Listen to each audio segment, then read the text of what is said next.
Hoy vamos a hablar de diabetes, conocer un poco qué es la diabetes, cuál es su epidemiología y por qué es tan importante su prevención.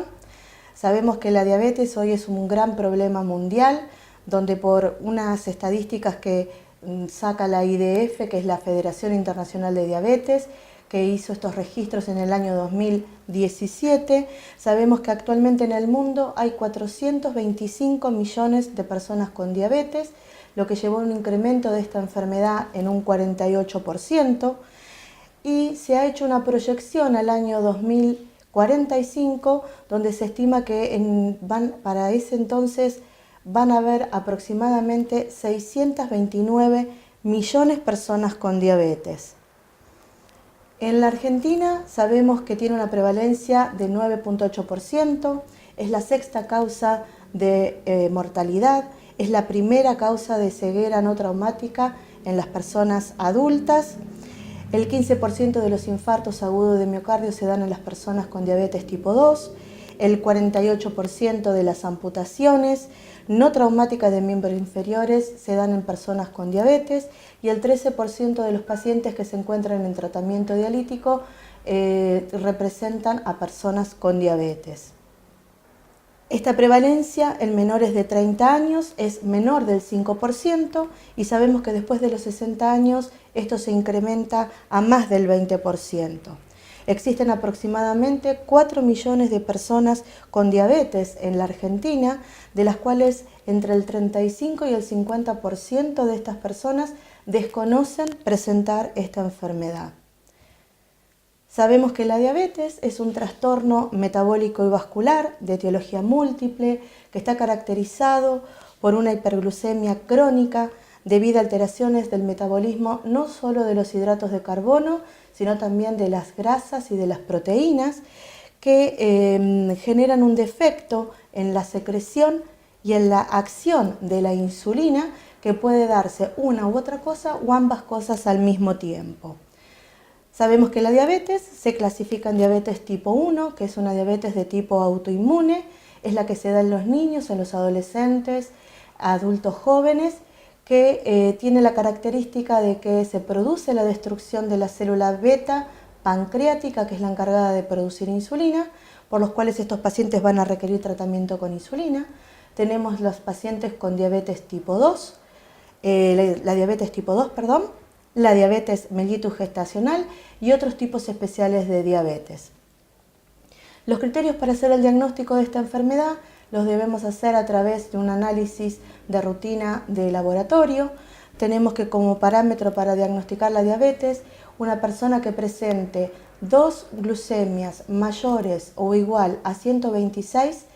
hacemos el diagnóstico de diabetes. En personas que al realizarle una curva de tolerancia oral a la glucosa presenta un resultado mayor a 200, también hacemos el diagnóstico de diabetes, y con una glucemia al azar mayor a 200, con síntomas propios de la diabetes como son la poliuria, la polidipsia y la pérdida de peso, confirmaríamos el diagnóstico de diabetes. Esto es tan importante saber porque sí sabemos que hay 352 millones de personas que están en alto riesgo de desarrollar esta enfermedad y por lo tanto es importante conocer estos niveles de glucemia para saber dónde estaríamos encuadrados para empezar en forma temprana los tratamientos oportunos o la prevención. Se recomienda hacer esta búsqueda o esta pesquisa de individuos con alto riesgo según la Asociación Americana de Diabetes en los mayores de 45 años que tengan un índice de masa corporal mayor a 25 y que presenten algún factor de riesgo para el desarrollo de diabetes. Esos factores de riesgo es tener antecedentes familiares de primer grado con diabetes, que tengan este índice de masa corporal de 25, que en mujeres haya antecedentes obstétricos, que haya hipertensión arterial, dislipemias donde se ve un bajo nivel del colesterol HDL y triglicéridos elevados, el síndrome de ovario poliquístico,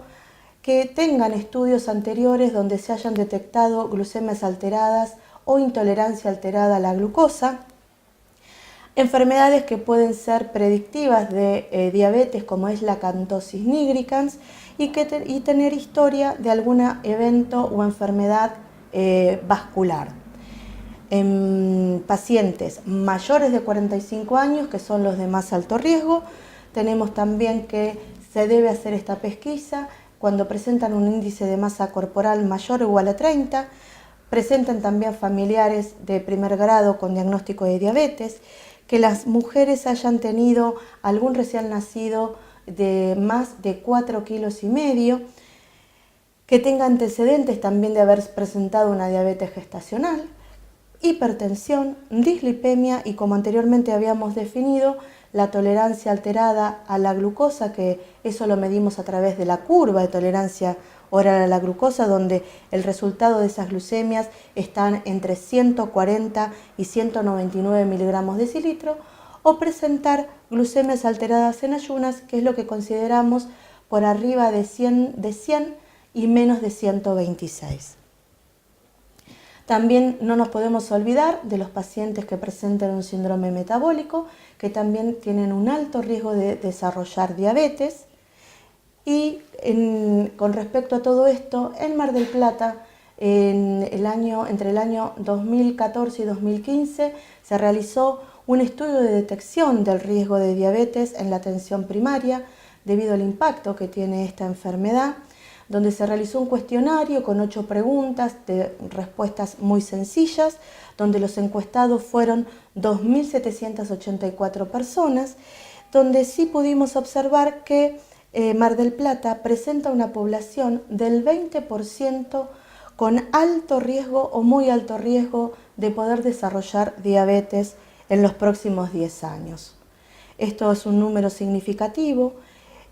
Sabemos que en Mar del Plata, en el último censo del 2010, hay una población aproximadamente de 614.350 habitantes,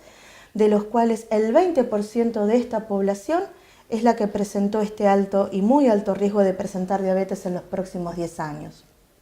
De estas personas, el 61% corresponden a personas mayores de 55 años, que fueron personas que no tenían intervenciones en cuanto al cambio de estilo de vida y educación terapéutica, y que por lo tanto existe una necesidad urgente de poder llegar a grandes números de personas con estrategias para poder empezar a encaminar estos cambios de estilo de vida, y que estos cambios de estilo de vida puedan ser duraderos a largo plazo. Este tipo de intervención es una opción viable para prevenir la diabetes de tipo 2 y debe ser una implementación que la debemos tener en cuenta a nivel de todos los sistemas de salud. ¿Cómo prevenir el crecimiento de esta enfermedad, que es algo tan importante? Es a través de la prevención primaria, y a través de ello la Federación Internacional de Diabetes ha presentado o ha establecido estrategias para detectar estas personas que están en altos riesgos, y en ellos poder hacer una evaluación del riesgo,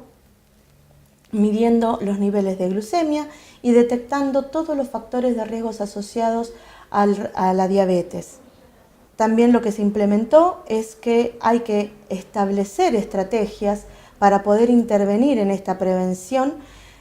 fundamentalmente destinados a establecer la importancia del cambio del estilo de vida, trabajar sobre lo que es sobrepeso y obesidad, actividad física, y poder determinar en qué momento se debe plantear una estrategia farmacológica en los pacientes con prediabetes. Estos cambios de estilo de vida tenemos que tener en cuenta y empezar a entender que tiene que ser la primera elección como parte del tratamiento para prevenir o retardar la aparición de la diabetes. Nosotros, como profesionales de la salud, debemos empezar a implementar esto en nuestros consultorios para que podamos acompañar o detectar y a detectar a estos pacientes que están con sobrepeso u obesidad y que son sedentarios, de que los podamos acompañar y empezar a implementar medidas para poder alcanzar estos cambios de estilo de vida, que es muy difícil conseguirlo solo, y es tan importante el acompañamiento del equipo de salud para poder cumplir este objetivo. En cuanto a lo que es obesidad, sabemos que el descenso de peso mejora lo que es la insulinoresistencia, disminuye el estado de hiperglucemia, mejora también la dislipemia y mejora la hipertensión arterial, y que la actividad física también debe ser tenida en cuenta como un pilar fundamental para estas estrategias de prevención,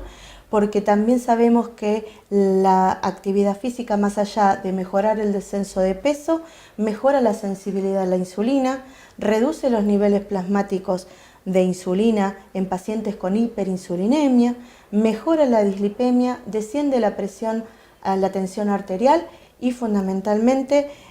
reduce el riesgo a presentar diabetes tipo 2. También no debemos olvidarnos que en estas personas, cuando detectamos que están en un alto riesgo o en estado de prediabetes, tenemos que saber que contamos con elementos o con tratamiento farmacológico para hacer una intervención temprana para enlentecer o disminuir el riesgo de presentar diabetes tipo 2. La prevención sigue siendo una asignatura pendiente, no solamente para el equipo de salud, sino también para la comunidad, para las personas con diabetes, para los entes de financiamiento y la industria.